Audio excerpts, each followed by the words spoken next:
Hi, this is Scott Garibay, and today we're going to talk about Dungeons and Dragons and your Dungeons and Dragons 5th edition campaign, and bringing a unique villain type to life in your campaign based on the fantastic work that's been done in Cruella 2021. All right, so squeezing Cruella 2021 film for the DM juice that's going to make your game better. I'll give you the best of it right here, right now. All right, so first of all, spoilers for Cruella 2021. All right, so I saw this film on, the first, point you could see it at was like 7 p.m. Eastern Standard Time, where I live. We saw it at 7:45 p.m. on opening night. I'm proud of that. And we saw it in a theater, right? Because, all the important people are vaxxed now. That's a joke, I'm sorry. Everybody who wants to get vaxxed is vaxxed at this point. And basically, vaccinations are pretty widespread at this point. So we followed all the restrictions that the theater had, and really just enjoyed it. It was really great to be in the movies again. I'm not sure if movies are going to be a thing going forward, but I sure am going to enjoy them while they're here, right? And it was Cruella 2021 is every DM content. So every DM should see Cruella de Vil because it's unbelievably powerful narrative with very low message, which is so rare in Hollywood today. And I think the reason why would that be, right? Well, one of the reasons why there's a little bit of message in this. I would say it was like 90% narrative, 10% message, which it had exactly the right amount of message in it. It really did. It was perfect, right? But why would Hollywood, give up their opportunity to scream their message louder than their narrative? Well, I think they knew, like Emma Stone as Cruella de Vil, like she was born to play this role, and man, is she amazing in it, right? So here's the thing. What this movie shows you how to do is a villain who does crime for the aesthetic, for how it looks, how it feels, how its emotional resonance, right?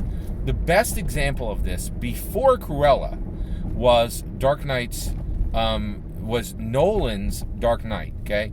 And it was Joker burning a mountain of money, right? This is, you have all these optimizers out there, and like, you can create an optimized character and still have a good narrative. You can't, right?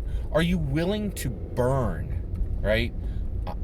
Benefits, bonuses for your character for the narrative? You're not, right? That's why Joker was so incredibly important. He was willing to burn the money. Money is fungible. Money is power. And he was like, this is the crime here is for the aesthetic, is for the feel, is for the emotional resonance. That's what matters here, right? We're not doing this for so I can get money, so I can get power, so I can get more henchmen. I'm here for the emotional resonance of this. I'm here to make this work in a way that's unique and powerful, right? And truly unique. And that is why the Joker just has this frequency that nobody else is hitting. He is just, he lands on all levels. And the Joker is incredible and famous because there's no villain like him, okay? Cruella 2021 does a villain who does crime for aesthetic better than Nolan's Dark Knight. Yes, I said that, right? Let's put it this way. Some people think that Heath Ledger died in order to deliver the role of Joker that he did, right? He died directly that movie wasn't even out before he had passed, right? He poured his blood, sweat, and tears, and maybe a little bit more, into that role. And so now, when you come to play the Joker, there's already a dude who was not, close to death's door, and he brought an energy that I'm not sure anybody can bring, because the energy he had was literally close to his death. I mean, if you're trying to portray a villain who's always, 1 foot into the grave, and you yourself are proximally close to your own death, I'm not sure there will ever be anyone who could portray the Joker the way Heath Ledger did. Cruella 2021, Emma Stone does a better job of showing a villain who does crime for the sake of aesthetic. It is fantastic, right?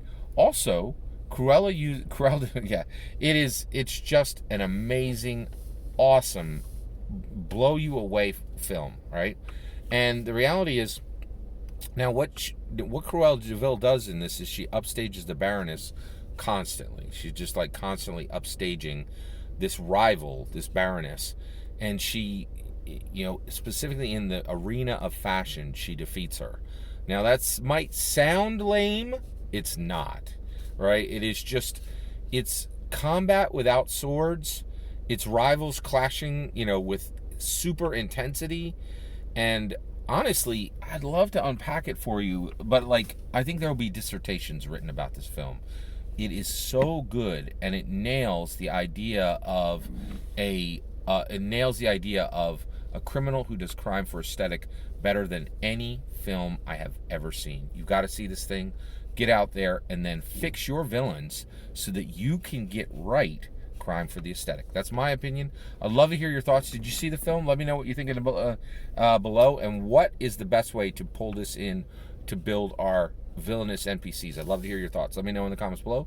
Please consider liking and subscribing, and have a wonderful millennium.